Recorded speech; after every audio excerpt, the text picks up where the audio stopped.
On the day before the apocalypse, everyone in our building was reborn. In our previous life, we kept to ourselves. As a result, our doors were broken down and our resources looted, ending with us all falling prey to zombies. This time around, we are helping each other, carving a path to survival amidst the apocalypse, faced with shameless relatives and friends, and despicable men and women. Everyone in Building 66 vowed not to play the saint. 1.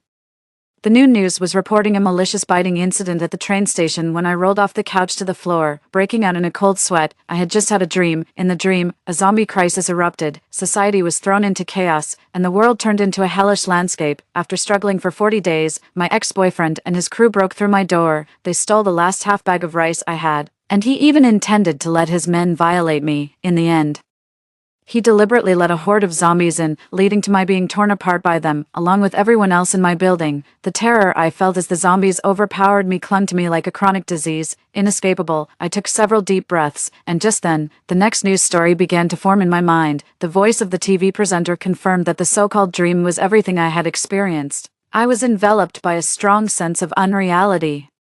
But the rising hatred and will to survive in my heart pulled my sanity back to reality. I knew that now was not the time for fear or dwelling on the past. October 20th, just one day before the outbreak of the zombies, time was tight, and tasks were heavy. I needed to stock up and fortify my dwelling to ensure I could survive the apocalypse first. 2. I grabbed my phone, pushed open the anti-theft door, and heard another door open across the hall. A tall young man stood before me.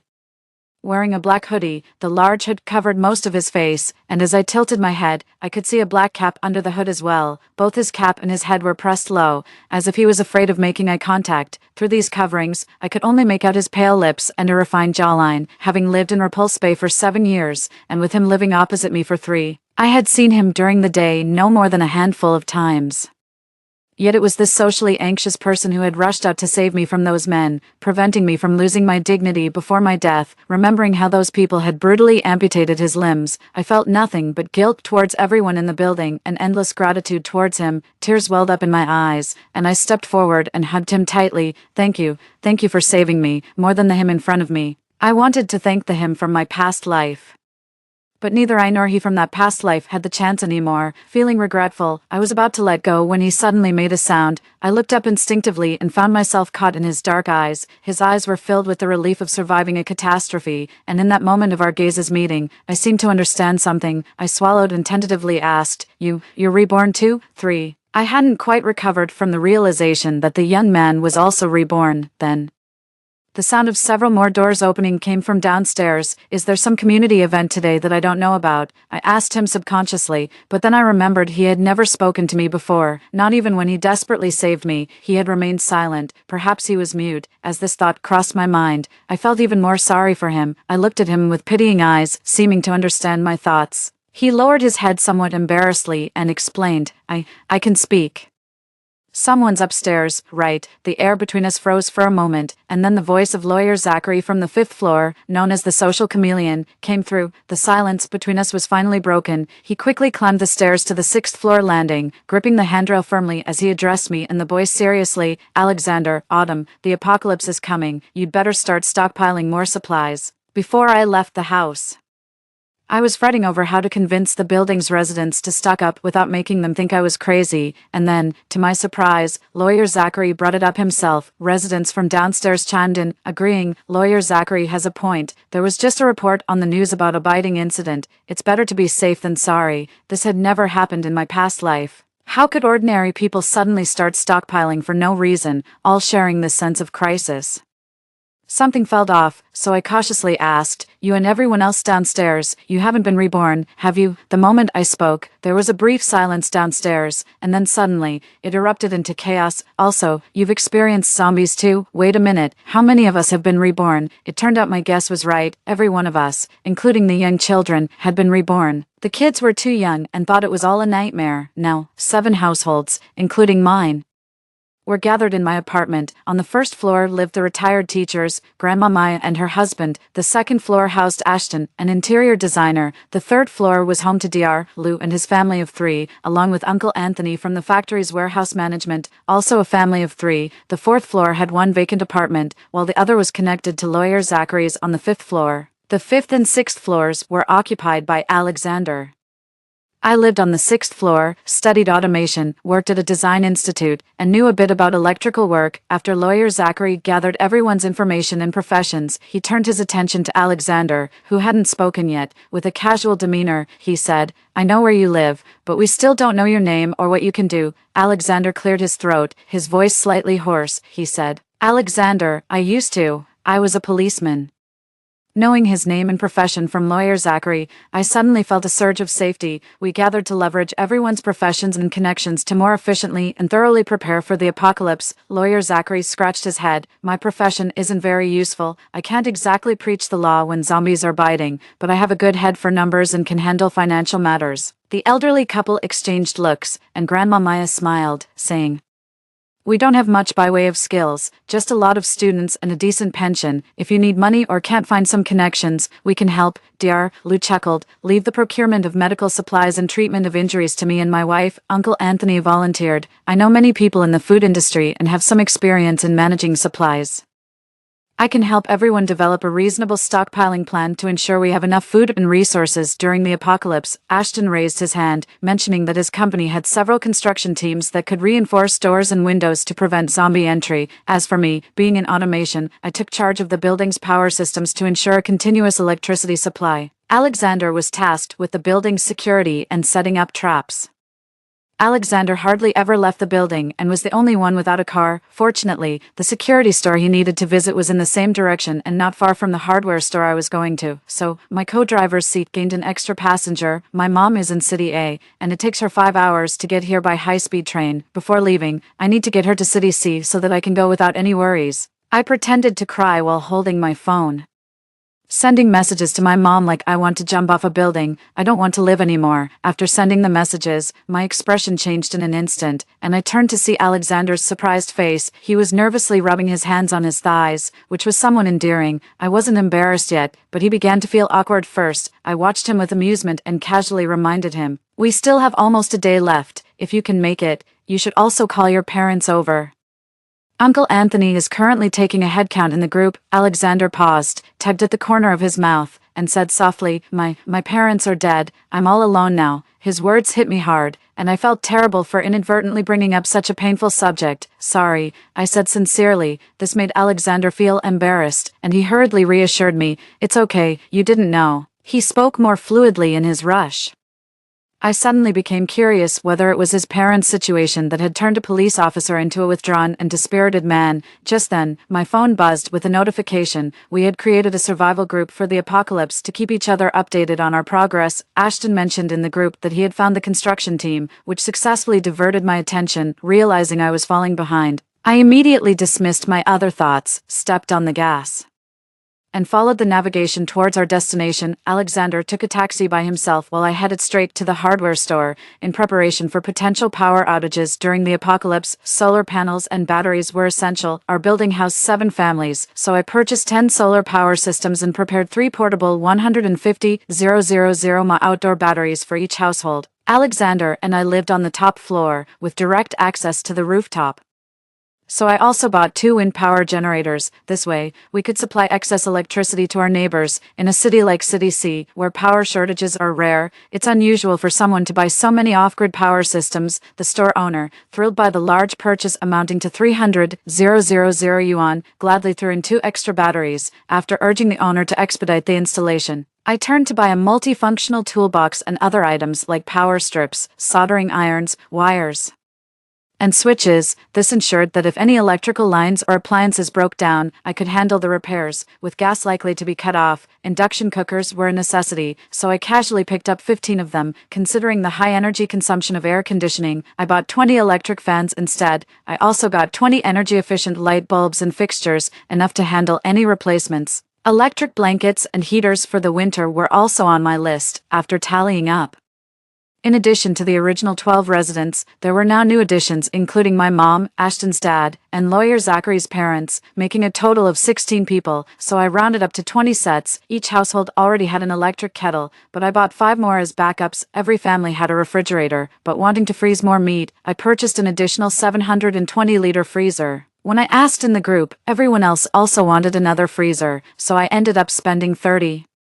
0.000 yuan on 7 freezers. As the air quality deteriorates during the apocalypse, I impulsively ordered 20 air purifiers. Considering the likelihood of power and internet outages, radios for receiving crucial news and drones for scouting the surroundings were essential, so I bought 3 of each. After completing these purchases, my task was nearly done. I loaded what I could into my trunk and had the store urgently deliver the rest. When I went to pick up Alexander, I passed by the computer city.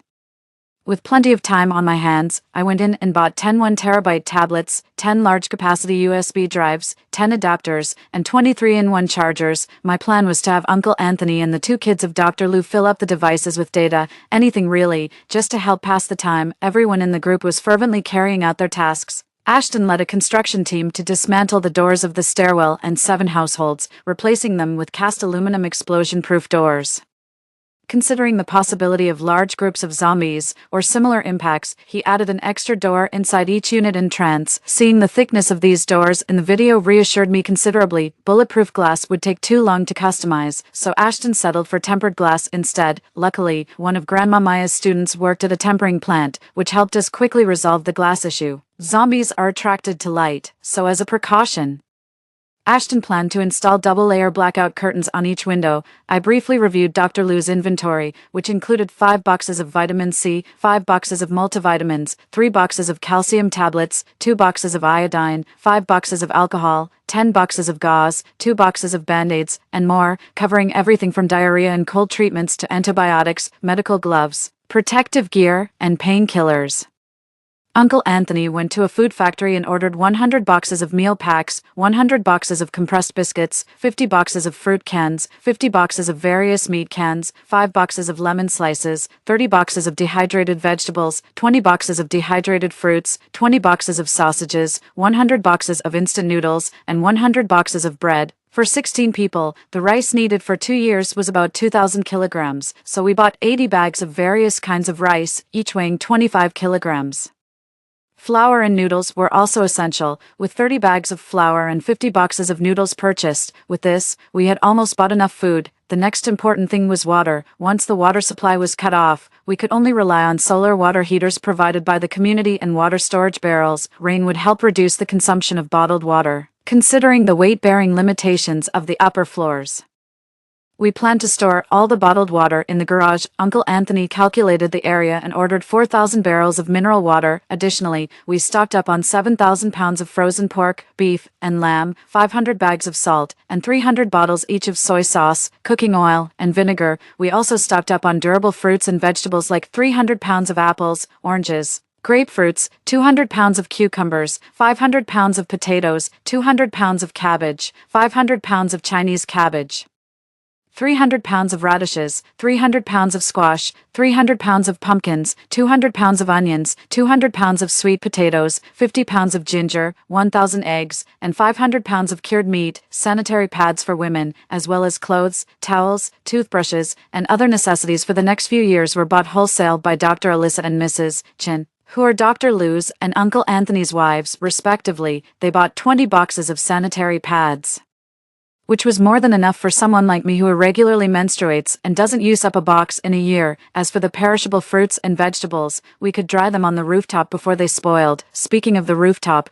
it could also be used for growing vegetables. The inherent gene of a gardening family reminded me, and I quickly messaged Dr. Alyssa and Mrs. Chin in the group to help buy some vegetable seeds and soil. While I was eager to check for more messages from lawyer Zachary, Alexander and the security store owner finished loading the goods, he bent over and knocked on the window, peeking inside with a somewhat foolish expression. I unlocked the car, and Alexander obediently got into his seat. Curiously, I asked, "What did you buy?" "Walkie-talkies, knives, fire extinguishers, stab-proof vests, helmets, knee pads, elbow guards, pepper spray, stun guns, compound bows, slingshots, steel balls, and even riot batons," Alexander listed enthusiastically, counting them off one by one. As I listened carefully and turned the car around, I suddenly caught sight of my dad and stepbrother approaching. I quickly ducked my head, but unfortunately, my dad still spotted me. "Autumn, you little rascal, if I hadn't bumped into you, would I have never seen you again? I raised you all these years, and you haven't given me a dime in support, you undutiful daughter. You're just as heartless as your mother." My dad angrily blocked my car, pointing at me. He cursed. My younger stepbrother stood by my car door, visibly upset, and chimed in, "Sis, you're nearly 30, and Dad is over 50 now. It's really time you took care of him. What's the point in avoiding us like this? What right does a man who abandoned his wife and daughter for an affair have to ask me to provide for his old age?" I couldn't help but scoff. "Let's talk about it when he's paralyzed and loses his ability to work, if he can't wait. I can help him now." With that, I released the clutch and let the car roll towards my father. He seemed genuinely scared that I might actually press the accelerator and cripple him, so he quickly stepped aside to clear the path, remembering his alcoholism, domestic violence, and the fact that he had another family behind my mother's and my back. My good mood vanished instantly. Frustrated, I stormed into the supermarket to binge on snacks. Alexander, ever so helpful, pushed the cart for me. As I grabbed a few bags of chips, I casually asked, "Alexander, my relatives say I'm heartless. I haven't contacted my dad in 10 years. Do you think I'm being too harsh on him?" He shook his head, pondering seriously before replying, "No, there should be a return on what you put in. Not everyone is cut out to be a parent. If there were a parenting exam, I think many would fail." Alexander's stutter had improved significantly, showing his effort to overcome it while talking to me. There was a barely noticeable sadness in his eyes. Perhaps my words made him think of his own parents. Realizing this, I quickly changed the subject. "Grab whatever you want to eat. It's on me." Alexander gave a slight smile, casually picked up a bag of sunflower seeds, and that was it. I sighed. Despite being financially drained, he was still so considerate about saving my money. After filling 10 shopping carts with snacks, 10 cases of soda, and 10 boxes of drinks, I realized I bought too much. With a worried frown, Alexander remained calm. He pointed to a distant red sign. "No worries, we can get it delivered." Following the direction of his hand, my expression relaxed. Thank goodness, my SUV definitely wouldn't have been enough. I turned to Alexander. "You saw the sign earlier, didn't you? That's why you didn't remind me to buy less or to call for a delivery van earlier." Alexander smiled, shrugged noncommittally, and pushed the cart towards the checkout. We returned to Repulse Bay 8 hours after the rebirth. Ashton and the construction crew had finished replacing the doors and windows and were now installing soundproofing in the interior. Uncle Anthony's conspicuous orders were scheduled to be delivered by the factory people in the middle of the night. The essential medicines from Dr. Lou, along with items Ms. Chin and Dr. Alyssa purchased from the wholesale market, had already been moved into the building. I went upstairs and handed the tablets and USB drives I bought to 2 kids who were still in elementary school. Ashton pointed at the portable power bank in the room and asked, "Autumn, how many times can this thing fully charge a phone?" Recalling what the seller had told me, I answered, "About 80 times, I guess." Hearing this, Ashton immediately felt relieved. This outing cost me over $500,000, and I needed to report the public procurement part to Lawyer Zachary. I asked, "Where's Lawyer Zachary?" Ashton, busy examining the newly installed solar inverter, replied without looking up, "He's out buying emergency supplies like blankets, candles, and also the water filters and purification tablets you mentioned in the group." As he spoke, Lawyer Zachary, carrying several large boxes, called us in the corridor. "Autumn, Ashton, stop chatting and come help me carry these." The items Lawyer Zachary purchased weren't many, and Ashton and I figured we could carry them in one trip. The technician installing the security system downstairs, seeing us continuously busy, asked puzzledly, "Miss, with such a grand setup in this building, you aren't believing those end-of-the-world online rumors, are you?" We had previously considered the possibility of attracting too much attention. The workers we found were all from far away. Even the construction team Ashton hired was set up this way, even after the zombie outbreak began. Their reaction was too little too late. The master's words were trivial, but as several neighbors passed by, their curiosity was piqued by his words, and they all glanced over at us. I felt a pang of fear in my heart, worried that the situation of our building, number 66, would become the talk of the entire neighborhood and even the surrounding area. In this apocalyptic world, it's not just the zombies that are terrifying, but also the human heart. I quickly played dumb. "Well, our old neighborhood has poor security and high electricity costs. A police family moved into our building. They know a lot, so we just listen to them and muddle through." I mentioned the police on purpose, and the neighbors laughed. "Having such neighbors is more deterrent than any security measures you could install." I nodded repeatedly, agreeing with them. They didn't continue to watch, and I, fearing that speaking too much might lead to mistakes, stopped talking to the master. On the evening of October 20th, at 10 p.m., with only 14 hours left until the apocalypse, my mother finally arrived. To make her worry, I deliberately did not reply to her messages. Seeing me alive, she burst into tears. I comforted her a bit, then told her everything that had happened before and after my rebirth. She still didn't believe me, even asked if I had gone mad.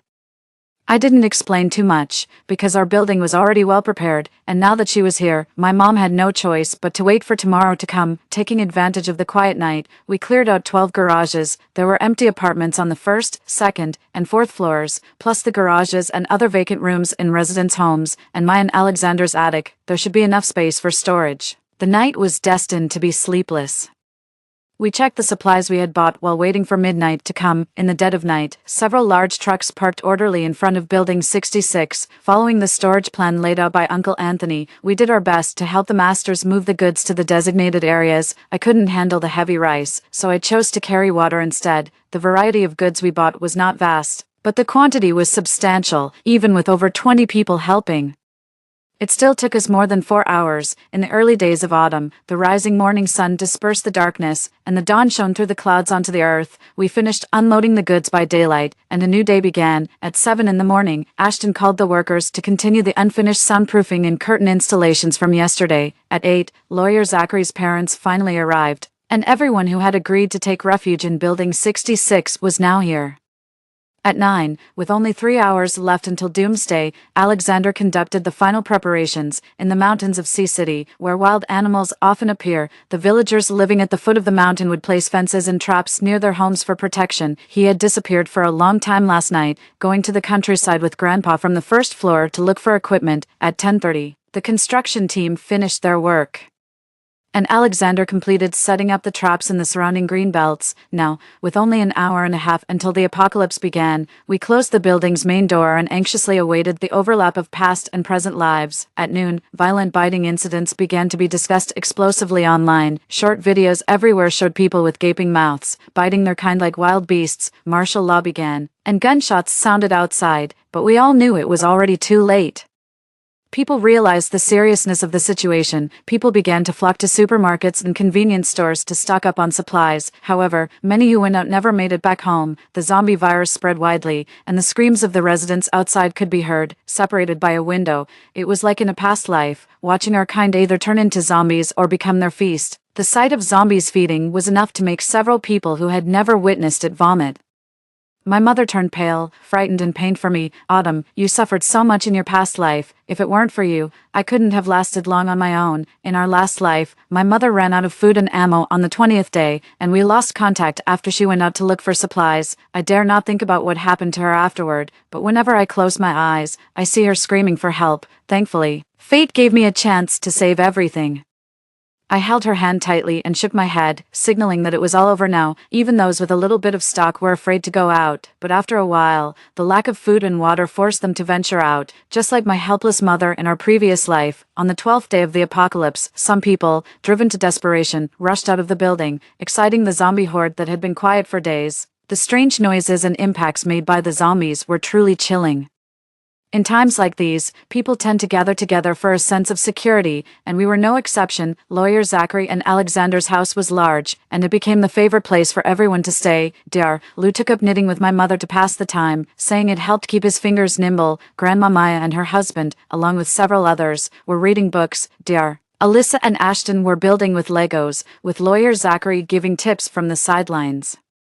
And I was curled up on the couch at Alexander's house, eating popcorn and watching The Legend of 1900. Just as I was about to cry during a particularly moving scene, I caught a glimpse of something off about Alexander, which startled me out of my tears. Alexander was staring at his phone screen, his body trembling slightly. "Alexander, what's wrong?" I immediately sat up straight and nudged him. The neighbors in the room, hearing my words, all looked our way. "I'm fine." Alexander looked up and forced a smile, but his red eyes gave away his distress. Grandma Maya, concerned, said, "Alexander, if there's something troubling you, you must share it with us all, so we can face it together." Her daughter's family lived abroad, and she had long treated us young people as her own children. She looked at Alexander tenderly, and he almost burst into tears. Alexander took a deep breath and said somewhat defeatedly, "It's nothing really. I just hate that I haven't made any progress over the years. When my parents were targeted because of my job, I couldn't save them, and now, seeing our kind in distress, I still can't save anyone." Alexander's voice broke, and he couldn't continue. In just a few sentences, I understood why Alexander, once a soldier, had become so dejected. "Alexander, you saved me. I didn't want his spirit to wither." I grabbed his drooping hand and continued, "In our past life, you rescued me from those men. Only now can I be a completely new person. If it weren't for you saving me, carrying those filthy memories, even if reborn, I would have no confidence to live on." Alexander looked at me, dumbfounded, as hope slowly lit up in his eyes. Dr. Alyssa gently persuaded him. "Alexander, as a mother myself, I know that your parents wouldn't want you to be held back by the past." Alexander, trapped by his own guilt for so long, looked at Dr. Alyssa in disbelief, as if asking, "Really, my parents wouldn't blame me for not protecting them?" Dr. Alyssa smiled and said, "If you don't believe me, you can ask any of the parents here." Dr. Liu was the first to respond to his wife, nodding emphatically. "Uncle Anthony and his wife Mrs. Chen, my mom, and the parents of lawyer Zachary, as well as Ashton's father, all chorused their agreement with Dr. Alyssa." Alexander pulled his hoodie over his head, bent over, and cried into his knees. For so many years, perhaps what he needed was someone to tell him that his parents wouldn't hate him. After he had cried enough, his emotional burden seemed to lift. Alexander had just seen messages for help in the community group. "Please help me. I haven't eaten in 2 days. I can die, but my daughter cannot. She's only 2 years old. My dad's kidneys are failing. He urgently needs to go to the hospital for dialysis. What should I do?" These messages, distressing to anyone with a bit of compassion. No wonder they triggered his past. I sighed, and lawyer Zachary floated past me, following my gaze. He glanced at the content on the phone and said seriously, "Avoid looking at things that make you feel helpless, otherwise, it only adds to your worries. The only thing we can do now is trust in our country, believe in the resilience of humanity, preserve our strength, and wait for the day we can rebuild our homes." Lawyer Zachary's words reminded me, in the past, rescue troops had once delivered supplies, and a young girl told me that the country was working hard to research a vaccine for the zombie virus and was also establishing safe zones. At that time, I was in despair and thought she was just trying to comfort me. Now I realize, soldiers bearing the nation's duty and honor wouldn't lie.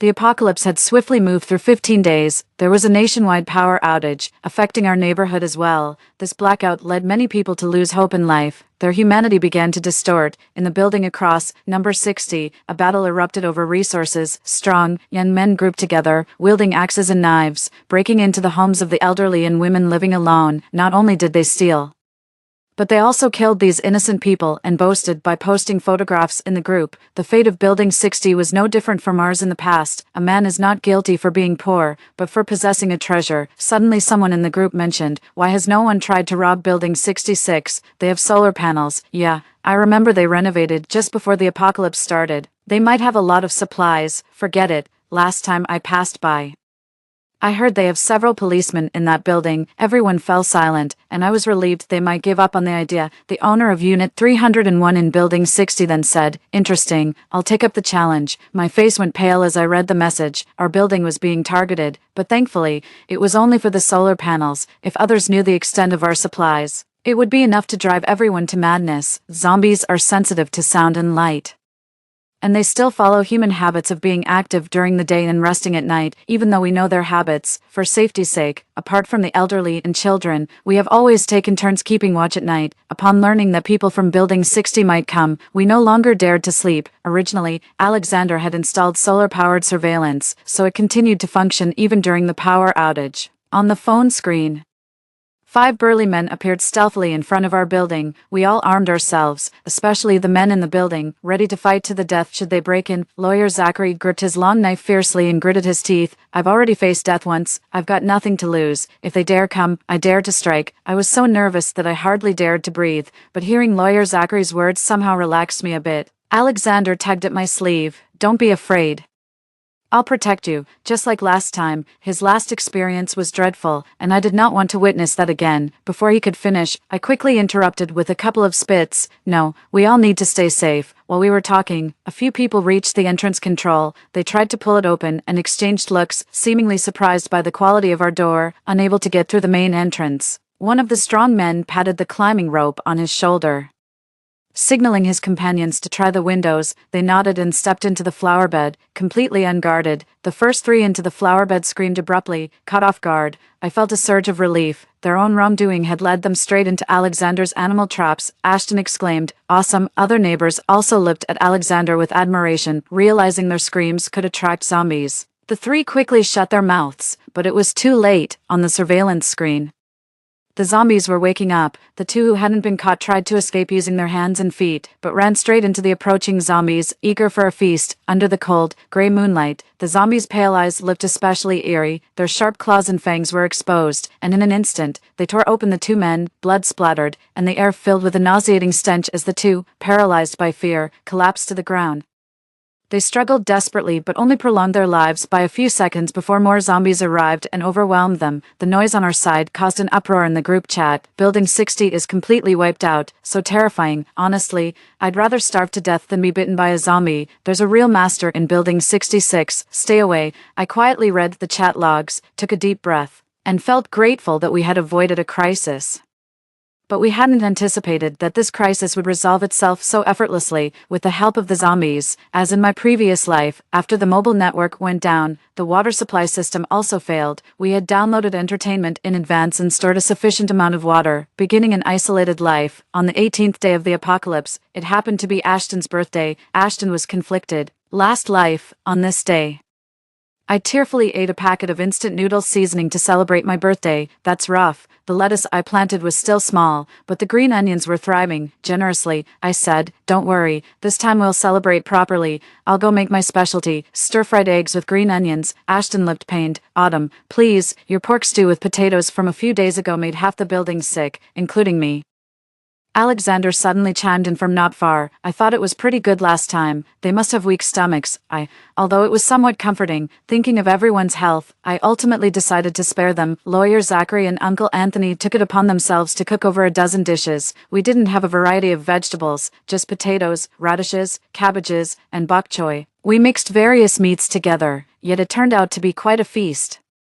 The noise from the range hood was too loud, and fearing that the aroma of our meals might give away the presence of our food, we blocked the vent and always cooked and ate with the air purifier on. Today was a rare, joyful day. Dr. Lou gritted his teeth and brought out a bottle of treasured red wine, and I brought a drink from home that I was reluctant to consume. Lawyer Zachary pulled out some leftover birthday candles from his home, and with the addition of a small loaf of bread.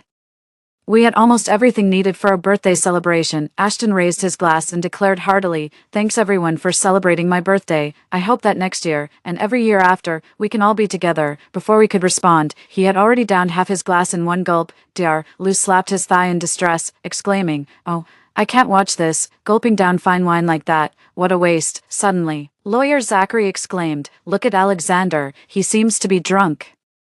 We all turned to look in Alexander's direction. There he was, cradling his face in his hands, his eyes glazed, cheeks flushed. Clearly, he had had too much to drink. The party had just started. How could he be drunk already? Sitting next to him, Grandma Maya, noticing our puzzled expressions, patted Alexander on the head with indulgence and said, "He's just like Ashton, gulping down his drink. Except he can't hold his liquor, half a glass and he's out." With that, Ashton, who was mentioned again, gave a silly laugh, and we all joined in. Laughter filled the room. I had wished for time to pass quickly before, but at that moment, I just wanted time to freeze, to keep us happy forever. A month had passed, and the sound of gunfire continued incessantly outside, yet it still felt far away. I drew back the curtain, gazing out at the scene beyond the building. Several buildings had banners with SOS fluttering in the wind, the red letters stark and impossible to ignore. Just a few days ago, people had been driven mad, screaming, and some even provocatively taunted the zombies, but within a few days, the area had become eerily silent. Suddenly, my mother ran down from the attic, excitedly saying, "Autumn, I saw a helicopter next door in the neighboring district. They must be here to drop off supplies."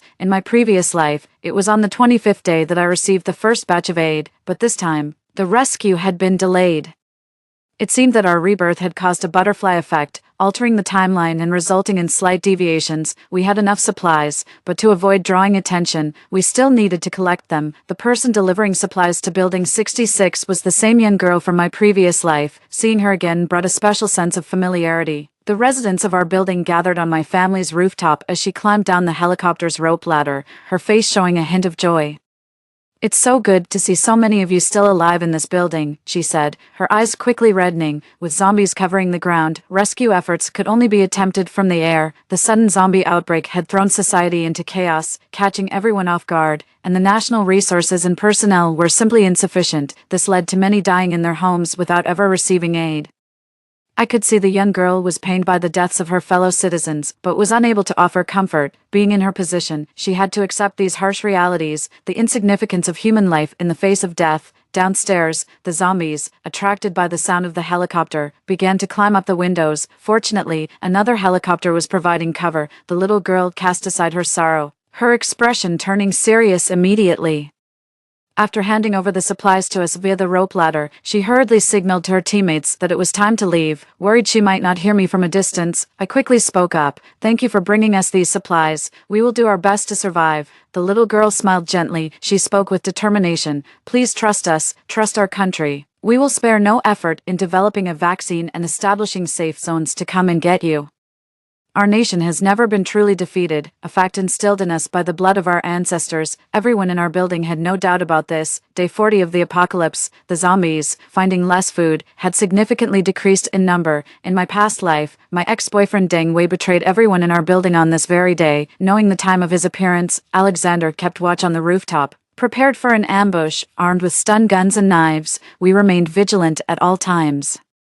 At 2 in the afternoon, the rumbling sound of motorcycles echoed over the neighborhood. Zombies are sensitive to noise. It was someone tasked with leading them away. The virus affects the brain, making zombies low in intelligence and acting purely on instinct. Without any hesitation, they staggered, following the motorcycles in groups. Deng Wei, along with 8 others armed with hammers, axes, and crowbars, headed straight for our building. Alexander, having drawn his bow, released his grip decisively as they came into range. The arrow pierced the air, striking one of the men, who fell to the ground with a cry of pain. Deng Wei stopped, his eyes wide with horror as he watched his twitching companion. The next second, another person beside him fell. Both were shot in the heart. Deng Wei looked up at the rooftop, his eyes blood-red as he shouted, "Run, they're up there." With that, they charged toward our front door like mad dogs. The targets began to move quickly, soon entering a blind spot in our view. Alexander, not fully aimed yet, had no choice but to release his last arrow. A muffled grunt sounded as the arrow hit Deng Wei's shoulder, a fair shot under the circumstances. Deng Wei, enduring the intense pain, leaned against the building's door, his breath ragged as he viciously said, "Quick, break down this door." The thudding sounds, like drumbeats, struck fear into our hearts. Lawyer Zachary pulled me behind him, saying sternly, "Girls to the back. It's not safe up front." Ashton stood at the head of the corridor, flicking his electric baton. "I'll ambush at the door. As soon as they come in, I'll electrocute them." Alexander hurried down from upstairs, telling Ashton, "I'll join you." But as they were strategizing, the sounds outside stopped. Someone outside anxiously said, "Wei, this door is too solid. By the time we break through, the zombies will probably be drawn here." Deng Wei, irritable, snapped, "Idiots, if the door is solid, then smash the wall." My heart skipped a beat, unsure of what to do. Alexander suggested, "Instead of waiting for them to break in, why not take the initiative, given that both the door and walls could be breached, putting us in constant danger?" We all agreed with Alexander's plan. Surrounding our building were green belts. And unexpectedly, Deng Wei and his group made the same mistake as those at building number 60. "As long as you kill Autumn, I'll double your food supply on my return." Deng Wei had only 4 men left. Anyone with a bit of sense wouldn't dare make a rash move, yet he seemed possessed, hell-bent on seeing me dead. Except for Ashton and Alexander, we all retreated to the second floor. Ashton turned the switch to open the second door. The people outside clearly heard the noise and suddenly fell silent. Then Ashton opened the first door, and Deng Wei's men tried to persuade him. "Brother Wei, let's stop this. It's definitely a trap." Deng Wei flatly refused. "Autumn owes me $200, and because of her, I lost my job and became the laughingstock of everyone. I won't be satisfied until she's dead." I was so furious I could feel my blood boiling. I had dated Deng Wei for 3 months and discovered he was cheating on me with 2 other girls. Those girls didn't know he had a girlfriend. We contacted each other privately, formed a victims alliance, and made a scene at his company. Unexpectedly, his boss, a truly decent person, fired him on the spot. As for the $200, it was just a necklace he gave me for my birthday, priced at $200. But he actually bought it for $20 on SHAN, that scumbag, before he lied. He didn't even bother to hide his shopping circle, and then he had the audacity to blame me. I really couldn't stand it a bit longer. Despite everything, Deng Wei's men still entered, but he wasn't leading them. 2 men pushed open the door, didn't see Ashton and Alexander behind it, and then turned to tell the others outside, "They're not here. They might have run upstairs to set up an ambush." Deng Wei and the other 2 men entered carelessly. Alexander and Ashton waited until they showed their backs, then rushed out and struck 2 of them on the head with stun guns. With 2 men down instantly, our pressure was greatly reduced. During the fight, Uncle Anthony pulled out his slingshot on the first-floor stair platform and shot a steel ball. It hit right behind Deng Wei's knee. He bent one leg and knelt on the ground, letting out a painful moan. Ashton swung his fists wildly. While Alexander's agile moves left the remaining two men powerless to fight back, I rushed to Uncle Anthony's side, pleading, "Uncle, don't stop. Hit that scumbag a few more times." Uncle Anthony, terse and fierce, pinched two steel balls and shot them simultaneously, making Dangwei cry out in pain. He had an arrow in his arm, and fearing severe bleeding, he did not pull it out but merely broke the shaft. Dangwei had been the killer who caused our demise in a previous life, and he had made Alexander suffer terribly in death. With a cold expression as if frosted over, Alexander's eyes blazed with hatred as he forcefully pressed down on the arrowhead on his shoulder. Dangwei cried out in tears, "Please let me go. My parents are waiting at home for me. I won't dare to harm anyone again. Everyone in this building has family and friends. Why should you be the only noble one?" Alexander bent down, staring straight at Dangwei, who shivered in fear. Dangwei fell silent, and as Alexander raised his knife to end this menace, I quickly intervened. "Wait." Alexander looked at me puzzled, thinking I didn't want him to kill Dangwei. I ran down and snatched the dagger from his hand. "Let me do it." I didn't want only Alexander to have blood on his hands. This wasn't just his revenge. If it was to be avenged, we should all share in the bloodshed. However, when I was about to proceed, the neighbors wouldn't allow it. They probably thought the same as me. Shared joys and shared hardships. If one kills, we all kill. Finally, under the strict guidance of Dr. Alyssa and Dr. Liu, each of us stabbed Dangwei once. Having a doctor was beneficial. After more than a dozen stabs, he wasn't dead. After we threw Dangwei and his accomplice out the door, we shut the large gate again. The two who were caught in the animal traps couldn't free themselves and had to move with the traps still attached. The result was the traps tightening further, causing immense pain. I opened the security window, attached some pork to the drone, and flew it out. Dangwei's companion had lured the zombies away, so I decided to bring them back. In the main road outside the community, a large group of zombies roamed aimlessly. I had only intended to attract a few, but at least 20 followed the pork back. The zombies enjoyed the feast as I usually enjoyed eating hand-torn chicken. I retrieved the drone, closed the window, and chose not to look anymore. In the past, Dangwei caused our deaths at the hands of zombies. This time, we simply returned the favor unchanged. What goes around comes around. Those who harm others will eventually reap what they sow. On every New Year's Eve before the apocalypse, no matter how dull the Spring Festival gala was, we would turn on the TV and use it as background music. It has been 2 years since I last saw it, and unexpectedly, each year felt lonelier than the last. Snow fell heavily outside the window, drifting down like goose feathers, blanketing the world in white, yet inside it was warm and cozy. Ashton flaunted my snacks in front of me. "It's New Year's Eve again, Autumn. If you want some, I can share a bit with you." My supply of snacks was almost gone, and the worst part was that Ashton had tricked me into playing fishing for kittens a few days earlier, causing me to lose several packs. "Of course I want some," I said, managing a strained smile. Dr. Alyssa sighed in resignation. "Autumn, try to have some dignity," I retorted unconvincingly. "Dignity can't fill my stomach." As Ashton and I fought over the snacks, Uncle Anthony and Dr. Liu's children came running over with a radio. They both exclaimed in unison, "The police said they're coming to pick us up." Everyone in the room stopped what they were doing, and we held our breaths listening to the radio. After 2 years of effort, the nation has now established 500 large safe zones.